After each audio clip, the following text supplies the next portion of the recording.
Welcome to Now Serving a Side of Therapy, a client's introductory guide into the therapeutic world. Be sure to follow, subscribe, and comment on YouTube, Spotify, and Apple Podcasts. To schedule a therapy appointment, call us at 650-223-5605. For more information on this and other related topics, check out our blog at isotherapy.com, where you can also contact us through our website. I'm your host, Dalton Huckabee, a licensed marriage and family therapist, and I'm grateful you joined me. Welcome to this week's episode of Now Serving a Side of Therapy, a client's introductory guide into the therapeutic world. Today, we are joined by Jeff Watson, who is a licensed marriage and family therapist with a master's of degree in psychology from Touro University. He specializes in addiction, depression, PTSD, bipolar, ADHD, and grief. Before becoming a therapist, Jeff was involved in the music business for over 20 years, which is especially great why I wanted to ask you to, be a guest speaker on, the topic of metal music and how it can impact our, have a positive influence on our mental health. Right. And so, like I was just explaining to you, it's like ever since I started the podcast, like I've always wanted to do an episode on this. And even my friends were like, dude, you got to do it. You got to do it. So I did not wear a metal shirt for the occasion like you did, Jeff, but I love the shirt. Dude, I should have worn a metal shirt. You know, it's funny because like the only metal shirt I have right now is one that I like this because it's white. It's ridiculous that these guys have a white T-shirt, but can't go wrong with Motorhead. So. Right, can't go wrong with Motorhead. That's right. Can't go wrong with Motorhead. Did you know that both he and Ozzy died the same number of days after their last performance? Really? I didn't know that. Yeah. How cool. Yeah, little fun fact. Oh, so cool. Actually, just real quick, I used to there was a famous the Rainbow Bar. I don't know if you ever heard of it. It's West Hollywood. Yes, go there all the time. And Lemmy was always famous because he was always playing this Miss Pac-Man machine. Yeah. You could go up and play with him, and you know the story. Did you do that? Mm-hmm. Oh, yeah. You did? Yeah. I beat him too. Did you beat him? Yeah, because you can do it was like one of those like tabletop ones where you can kind of go back and forth. Right. Yeah. Oh, dude, that's so cool. You got to sit down and play Miss Pac-Man with Lemmy. And I beat him. That's awesome. I need a T-shirt that says that. I beat Lemmy at Miss Pac-Man. Yeah. No, I played the heck out of Miss Pac-Man when I was younger too. Yeah. Anywhere I go, it's like if they have a Miss Pac-Man game, like I'm on it. They're gone. Yeah. I'm excited to do this, dude. Yeah, no, this is ever since I started the podcast, I was like, oh man, I got to do an episode on metal somehow. And sure enough, here we are. So I'm really curious, kind of before we get into the topic of, of heavy metal music and kind of the positive influence that it can have on our mental health, because you have a unique experience in the music business for 20 years. And so I'm just really curious about like what that looked like for you and like what are like some of your greatest moments in that. It's interesting. Or whatever you want to share about it. Yeah, sure. So the 20 years is essentially basically the 5, 6, 7 years or so I was in a bunch of bands and toured across America and released albums and all that stuff. No success whatsoever, had a blast. And then I went into the music industry. I worked at Warner Brothers Records for about 14 years. And it's a blast, right? Like every day there's something crazy and amazing going on. And it's really chaotic and there's that drama attached to it. It's a fun gig. What I did at the company was I did digital marketing. And what that meant was I started in 2002 at Warner Brothers. And digital marketing was like, get a website up and then you're good. And then obviously things evolved, my job evolved. And it ended up in this fan engagement world, right? Because I was the digital marketer guy, so I was online. So I would then, once social media kind of raised its head, there's, MySpace and, these little pockets of places. Suddenly these communities had a room to go to. Right, it had a place to go to all. So they weren't all spread out across, or they were spread out across the country, but they could at least have some sort of unifying place to go to. My job was to go into those places and talk about bands and then kind of start to get that fan information kind of lit up, right?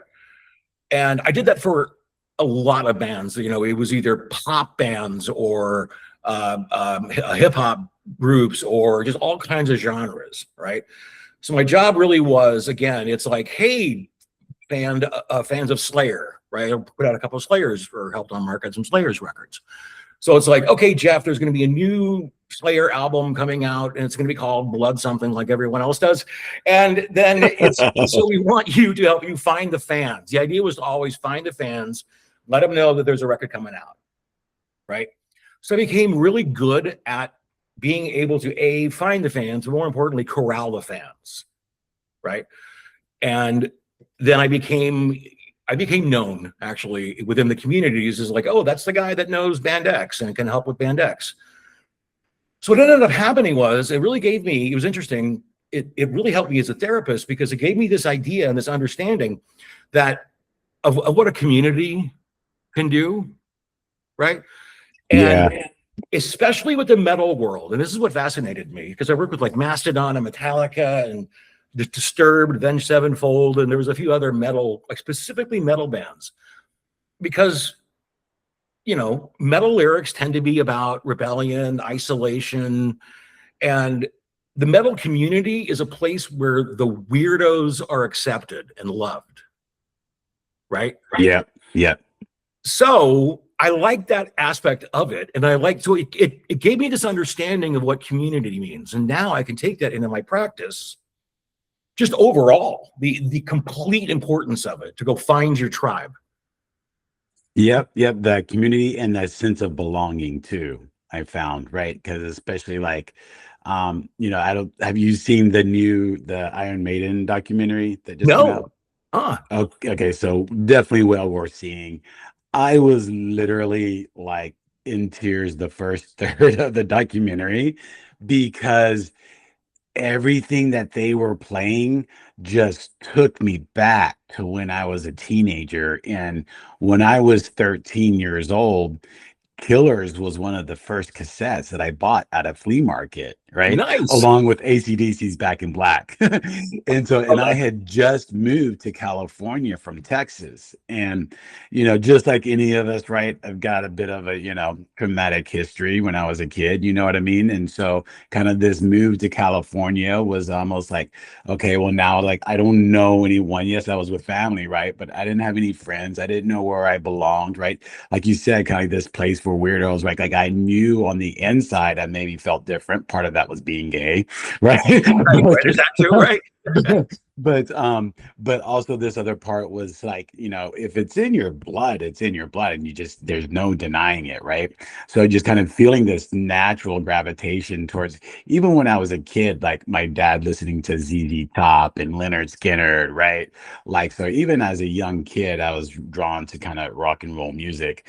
But yeah, when I was watching that Iron Maiden documentary, it literally was kind of like bullet points, right? Like all throughout my life from when I was a teenager and then to like just kind of developing in my own adolescence to then other life transitions, right? And throughout my life and aspects of grief and loss, right? Grief is something that came up in the bio. So the idea that I'm trying to get out here is that when we think of memories, right? Sometimes when people say, oh, there's a smell accompanied with the memory, right? Or things like this. For me, it's the music that pinpoints these very, very profound moments in my life for my development. And in Iron Maiden documentary, they just like hitting every single one. It's so dead on. The sense, I was about ready to ask about that sense memory that you obviously had when you listened to that again. I'll say this, actually, it's fascinating. So I'm a caregiver to a man who I've been doing for like 5 years. And he had a major accident in 1993 when he was 13, and his body was demolished, and major TBI, just constant cognitive defects and constant mobility problems. I love this man to death. But so he has no short-term memory, right? None, gone. The fascinating thing, though, is that because he listened to music nonstop when he was in the hospital recovering. I mean, he was in a coma for 2 years, right? So as he was recovering, all he did was listen to music. And what's fascinating is he knows every single lyric to every single song they'll play on the radio. It doesn't matter. He knows, Is that right? yeah, 100%. He knows more about music than I do. And he has the cognitive abilities of about a 12-year-old. And again, no short-term memory. So that only goes to prove your point even further. Of how like ingrained it is. Yeah. Wow. And makes such an influence. Yeah, so I'm kind of curious, like again, so since you worked in the medical in the music field, right? In the music industry, like how would you say, like what are some ways that like what heavy metal music means to you as far as like your own kind of like mental health, wellness and development and things like this? Like how does it resonate with you? I use music as different there. I'm going to phrase this right. I use different kinds of music, different genres of music as different kinds of interventions, right? Oh, okay. Right. So if I'm feeling pretty aggro, I'm having a bad day, I'm not going to go listen to Yanni or some kind of pan flute thing. This is not going to happen, right? I'm going to go to Slayer. I'm going to go to Cradle of Filth. I'm going to go to Lamb of God, because that's going to be a visceral experience for me. My blood pressure is going to go up. My heart, it's going to match my emotions, right? And then it's going to be able to help, like it validates my emotions. I think that's really what it is. Yes, very much validation. Right. So when I'm feeling it, it's, oh, Kerry King from Slayer or Tom Araya is singing the same things that I feel right now, right? I think this is fascinating. I did do some research, and so back in the 80s, when I was growing up and listening to metal, there was the Satanic Panic. Do you ever hear about this? Yeah. Right. So the Satanic Panic, for anybody who's watching who doesn't know what this is, back in the 80s, there was this, the Christian right really got a hold of this idea of people, of satanic imagery and music and all that, and how it's going to affect kids. It's always about the kids. Well, they've done long-term studies on this, and the people that did that are pretty normal, pretty functional in life. Actually, they have done some measures that actually helped them improve in life, because again, the connection and the catharsis. And the validation. Yep. Yeah, that's funny that you mentioned that, because I was like, okay, in preparation for this, I was like, it's helpful to have some research to back what we're saying sometimes. I was saying the same thing. Yep. Especially if it can be a hard sell. This topic may be a hard sell for some, right? Easy sell for us, but but this article that I got, it's off of the National Library of Medicine, and what they did is they did this research that shows it was to see, like, how does the music impact you, right? Does it make you more angry? Does it make you more hostile? Things like this, right? And to your very point, what they said is that no, it was basically as a way of an emotional release, as expression, because what the reports said, that those who listened to music when angry did not show an increase in heart rate or subjective hostility or irritability. Rather, they showed a decrease in those areas that was equivalent to those who sat in silence. And so let's see, it says, what else did it say? This study found that extreme music fans listen to music when angry to match their anger, like you said, to match it, right? To validate it, and to feel more active and inspired. They also listen to music to regulate sadness and to enhance positive emotions. And again, another moment in my life where I was just busting up crying, because in that Iron Maiden documentary, right? There was this, so I have an Eddie tattoo, right? So for those watching on YouTube, this is this is the Power Slave edition of Eddie, right? He's a character, right? The mascot. And so various depictions of him. But this one that I have tattooed, it's a mummy, and he's wrapped in chains. And I was listening to this song one day, driving down the freeway in my Jeep with my top down. And there's the Iron Maiden song that came on that talked about kind of like No More Lies is the name of the song, right? No More Lies. And it's about breaking free from the chains that we can constrain around ourselves, right? So that we can be our more authentic self, right? And just kind of breaking free from those chains, whether it be from society, from family, right? Or chains we put on ourselves sometimes Yeah. too, right? And so just really kind of breaking free from that to be our own authentic selves. And again, such like emotional attachment to that, right? Like this is my truth here. And I can take that and I can carry it with me. And guess what? Nobody can take it away from me. It's mine. 100%. It's interesting. Okay, when you were having that experience when you were in the top down, were you focusing on your driving at all? Kind of, it was down the freeway, it's down the five, which is a Right. long, boring drive. Yeah, So the answer is probably no, you weren't, correct. I probably spaced out a little bit. Yeah. which is what I love about this. So you were in the flow state at that point. Yes, yes. 100% you were, right? Somebody once told me a great definition, I think, at least for me, the definition of meditation, which is the art of the, I think I get this right. It's the practice of the art of paying attention. I always like that. The practice of the art of paying attention, right? So if you can look at through that model, if that's an acceptable model for you, then you can then start to understand that you can meditate to Metallica. And this is what I tell people sometimes, because I'll say, when you know a song really, really, really, really well, sing it out loud. And it can be anything, right? But like I like the chaos of metal with this too, because sing it with all your gusto, because now you're lighting up your brain with the lungs and the vocal cords, and you're in the moment, right? When you're driving, you're automatically really in the zone anyway, because that's why you forget that you got to places and you know how to get there anyway. Exactly. Yeah. Like the five, like I know what that shot is. So you're in the flow state. And again, because you're listening to songs that you knew specifically really well, your brain is now going to go into amygdala state, basically, and this is going to shut down for a while. And I think that's so critical, especially with metal, because it is such a visceral experience, especially the live aspect of it, which I want to hear about you from that aspect of it. I go to concerts all the time. I just went to a show like recently last week. This band called Immolation that's been around for decades Oh, played with this other band called Deicide, also around for decades. And okay. yeah, and not Bathory, but Behemoth.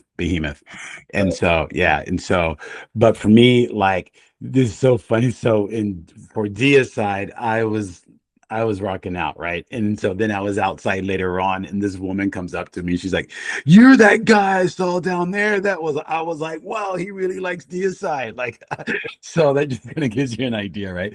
So, but for me, it really is that emotional release. And so when we talk about, I use the volcano analogy often, as I'm sure you probably do, right? As far as to work with clients around what happens when before we have like an explosion from the volcano, right? What Uh-huh. happens is that there's pressure building up first. So if we can acknowledge and identify the pressure that's building up and have a way to release that before, then we can prevent these kind of like explosive reactions, if you will, right? And so concerts and heavy metal music is very much that for me, right? It is an acceptable social way for me to be able to kind of vent out my frustrations and things like this. And especially like there's an immolation song, right? That really kind of talks about how in society, like people's venom of hate can just spew out and Mhm. you project it onto other people. And it's like, let me just freaking live my life, dude. Like, why are it's and I can't help but think of like in light of a lot of transgender killings that I've been reading about lately, like Uh-huh. it's very much that, right? The venom of hate that just spews out into community and how that can be like contagious. And if it seems acceptable and it's allowable, then people are going to do it, right? And so Absolutely. again, it's this music that like speaks out against that. That's such a like, and I've been, I was feeling pretty down like a week heading up to the concert around just, oh, here's another transgender death. Here's another one. Oh, even, black people being killing, in Georgia, I was reading about too, right? Like it was just really building up inside of me. And I was like, And it's a great way to release it. So that's definitely for me my experience. I love the idea of concerts as a church, right? That everyone's there for, obviously not in the technical sense of a church, obviously, but just that idea that everyone's a tribe. Like, you walk into a metal concert, and you've seen this a million times. There's a pit going on. Someone falls in the pit. What happens usually? People pick that person up. Pick them up. Yep. Right. So it's this really beautiful, almost like a family system in a strange way, because it's this ebbing and flowing mass of people who, if you looked at it and didn't understand the community, you would think, oh my God, that's a riot about ready to happen. Call the cops. Right? Yeah, exactly. Yeah. But no one's doing but no one's going to do that because, again, it is a beautiful, wonderful, accepting community. Not all the time, obviously. Even as a teenager, right? Like knowing that Rob Halford, right, singer for Judas Priest, right? I don't even think he was out yet then, right? Back when I was in high school, but I knew. It was pretty odd. Like part of me knew that I knew that he was, you know what I mean? But People also I resonated with him because like he wasn't out yet, and I didn't feel like I could be out yet either. Like I dated women in my high school years. I have a son, you know what I mean? So I didn't come out until my early 20s. But yeah, this aspect of like I can still relate to someone else in the community, right? So like if heavy metal culture is a subculture of the larger culture, right, then gays as part of the heavy metal culture, as part of the bigger culture, is even more of a subculture, right? So for me, it really has been a challenge. And even still today, sometimes when I go to concerts, I have to be a little bit mindful, right? Because I might hear some remarks sometimes. Every now and then it happens. But for the most part, like you say, I can still show up to a show, not know someone, talk to them. It just happened the other night at a different concert I went to. And then my friends hooked up with me and they're like, oh, how long have you known that dude? I'm like, we just met. They're like, oh, it seemed like you guys knew like you guys knew each other forever the way you were talking. So like you said, you can still kind of meet people and resonate in this unique way as around this shared experience. Absolutely. It's funny. There's an old not TV, actually, an old movie cowboy from back 100 years ago named Will Rogers. I don't know if you've ever heard of him. And Will Rogers, right, he's famous. He's one cute little one-liners here and there. He had one that was so interesting. He said, I never met a man I didn't like. And for decades, I thought that was horseshit. Can I curse? I will. I thought that was nonsense. Yeah, we can cuss here. It's fine. Fantastic. I thought that was nonsense because that makes no sense. And then it all of a sudden hit me what I think he meant was, if you can find one thing about one person that you like and you share with them, you like them. It just boom. And that's your point. Right? Yep. Right. Yep. Exactly. Yeah. That point of connection. Yeah. Yeah. That's absolutely. What makes it so yeah. And kind of to your point earlier, right? Like around picking different kinds of music, maybe to kind of match your mood or whatnot. Right. Mm-hmm. But like whatever that emotional release is for people, like that's what I encourage them to tap into, right? Like metal music may not be it for you, right? But finding out what that is for you, what does help you be able to get to this externalizing process, right? So that we can identify what are the emotions that we are experiencing and how can we, express them in this kind of healthy, kind of socially acceptable way, instead of these other kind of maladaptive behaviors that, might get us in trouble. Absolutely. Thanks for tuning in this week.